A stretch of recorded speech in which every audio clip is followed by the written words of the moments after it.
ಎಲ್ಲರಿಗೂ ನಮಸ್ಕಾರ. ಎಲ್ಲರೂ ಹೇಗಿದ್ದೀರಾ? ಚೆನ್ನಾಗಿದ್ದೀರಾ ಅನ್ಕೋತೀನಿ. ಸೊ ಇವತ್ತಿನ ದಿವಸ ನಾವು ಏನು ಜಿಯೋ ಪೊಲಿಟಿಕಲ್ ಟೆನ್ಷನ್ಸ್ ಏನಾಗ್ತಾ ಇದೆ ಅದರ ಬಗ್ಗೆ ಮಾತಾಡ್ತೀನಿ. ನಿಮಗೆಲ್ಲರೂ ಗೊತ್ತಿರೋ ಹಾಗೆ ಅಮೆರಿಕ ಮತ್ತು ಇಸ್ರೇಲ್ ಜಂಟಿಯಾಗಿ ಇರಾನ್ ಮೇಲೆ ದಾಳಿ ಮಾಡಿದೆ. ಸೊ ಸಾಮಾನ್ಯ ಜನರಿಗೂ ಗೊತ್ತಿರುತ್ತೆ ಇರಾನ್ ಮೇಲೆ ಯಾಕೆ ದಾಳಿ ಮಾಡಿರ್ಬೋದು ಅಂತೇಳಿ. ಯಾಕೆಂತಂದರೆ ಇರಾನ್ ಮೊದಲಿನಿಂದಲೂ ಒಂದಷ್ಟು ಭಯೋತ್ಪಾದಕ ಸಂಘಟನೆಗಳಿಗೆ ಬೆಂಬಲ ಕೊಡ್ತಾ ಬಂದಿದೆ. ಸೊ ಇದು ಒಂದೇ ಕಾರಣ ಇರ್ಬೋದು ಅಂಥೇಳಿ ಭಾಳ ಜನರಿಗೆ ಗೊತ್ತಿರುತ್ತೆ. ಆದರೆ ಮಹತ್ವದ ಕಾರಣ ಭಾಳಷ್ಟಿವೆ. ಅದನ್ನು ಮುಂದಿನ ಇದರಲ್ಲಿ ಹೇಳ್ತೀನಿ. ಇವಾಗ ನೋಡಿ, ಇಸ್ರೇಲ್ ಮತ್ತು ಇರಾನ್ ಇವೆರಡು ಬದ್ಧವೈರಿಗಳು.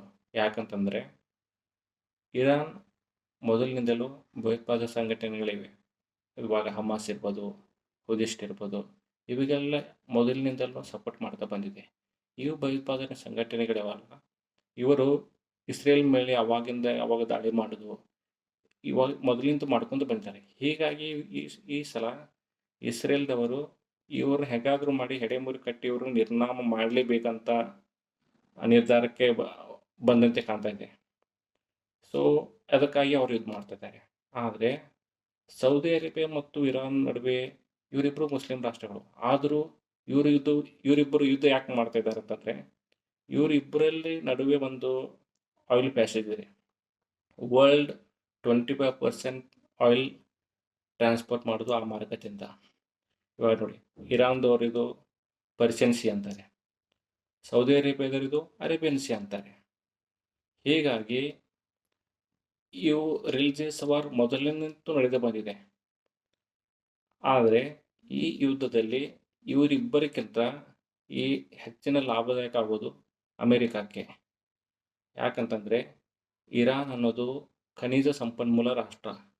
ಇರಾನಲ್ಲಿ ಹೇರಳವಾಗಿ ಕಚ್ಚಾ ತೈಲ ಇದೆ, ನ್ಯಾಚುರಲ್ಸ್ ಗ್ಯಾಸ್ ಇದೆ, 340 ಟನ್ ಗೋಲ್ಡ್ ಇದೆ, ಮತ್ತು natural resources like copper, zinc and many more ಇವೆಲ್ಲ ಖನಿಜ ಸಂಪನ್ಮೂಲ ಇವೆ. ಇವನ್ನೆಲ್ಲ ಅಂದಾಜು ಮಾಡಿದರೆ $27 ಟ್ರಿಲಿಯನ್ ಅದರಷ್ಟು ನಿಕ್ಷೇಪ ಇರಾನ್ದಲ್ಲಿದೆ. ಸೊ ಹೀಗಾಗಿ ಇವಾಗ ಅಮೇರಿಕಾದ ಸಾಲ ಎಷ್ಟಿದೆ ಅಂತಂದರೆ $38.5 ಟ್ರಿಲಿಯನ್ ಇದೆ. ಈ ಸಾಲವನ್ನು ಹೇಗಾದರೂ ಮಾಡಿ ಕಡಿಮೆ ಮಾಡಬೇಕು. ಅದಕ್ಕಾಗಿ ಅವರು ಇವಾಗ ಖನಿಜ ಸಂಪನ್ಮೂಲ ಯಾವ ರಾಷ್ಟ್ರ ಇರುತ್ತಲ್ಲ ಅದರಲ್ಲಿ ಮೇಲೆ ದಾಳಿ ಮಾಡ್ತಾ ಇದ್ದಾರೆ. ಇವಾಗ ನೋಡಿ, ಮೊದಲು ನಿಮ್ಗೆ ಗೊತ್ತಿರೋ ಹಾಗೆ ವೆನೆಜುಲಾ ಮೇಲೆ ದಾಳಿ ಮಾಡಿದರು. ಇವಾಗ ಇರಾನ್ ಮೇಲೆ ದಾಳಿ ಮಾಡಿದ್ದಾರೆ.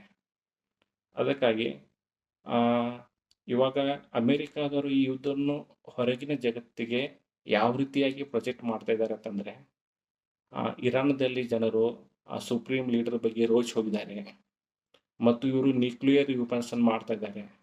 ಇವೆಲ್ಲ ಸಾಮಾನ್ಯ ಕಾರಣಗಳು. ಆದರೆ ಮುಖ್ಯ ಕಾರಣ ಏನಂತಂದರೆ ಇರಾನದಲ್ಲಿ ಮೇನ್ ಏನಿದೆ, ಕಚ್ಚಾ ತೈಲ ಇದೆ.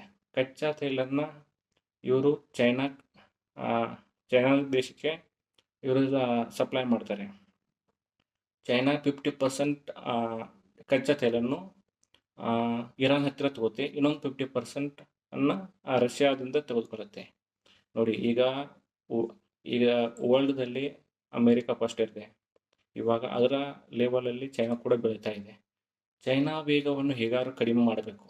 ಇವಾಗ ಚೈನಾದಲ್ಲಿ ಎಲ್ಲ ಅದರಲ್ಲೂ ಮುಂದಿದೆ. ಇವಾಗ ನೋಡಿ, ಟೆಕ್ನಾಲಜಿಯಲ್ಲಿ ಮುಂದಿದೆ, ರಿಯರ್ ಅರ್ತ್ ಮೆಟಲ್ಸಲ್ಲಿ ಮುಂದಿದೆ. ಅದರಲ್ಲಿ ಒಂದೇ ಮೈನಸ್ ಪಾಯಿಂಟ್ ಏನಿದೆ ಅಂತಂದರೆ ತೈಲ ನಿಕ್ಷೇಪ ಕಡಿಮೆ ಇದೆ ಇಲ್ಲಿ. ಹೀಗಾಗಿ ಅವರು ರಷ್ಯಾ ಮತ್ತು ಇರಾನ್ ಮೇಲೆ ಅವಲಂಬಿತರಾಗಿದ್ದಾರೆ. ಹೀಗಾಗಿ ಅಟ್ಲೀಸ್ಟ್ ಈ ಇದರಲ್ಲಿ ಅಮೇರಿಕಾದವರು ಅದನ್ನು ಕಡಿಮೆ ಮಾಡಬೇಕು. ಅವರು ವೇಗವಾಗಿ ಬೆಳೆಯೋದು ಕಡಿಮೆ ಮಾಡಬೇಕು. ಹೀಗಾಗಿ ಅವರು ಆರ್ಥಿಕವಾಗಿ ಇನ್ನೂ ಸಾಕಷ್ಟು ಸಬಲರಾಗಬೇಕು. ಅವರಷ್ಟು ಅವ್ರದ್ದು ಏನಲ್ಲ ಸಾಲ ಇದೆ 38.5 ಟ್ರಿಲಿಯನ್, ಅದನ್ನು ಕಡಿಮೆ ಮಾಡಬೇಕಂಥೇಳಿ ಅವರೆಲ್ಲ ಈ ಯುದ್ಧಕ್ಕೆ ಇವೆಲ್ಲ ಪ್ರಮುಖ ಕಾರಣಗಳು.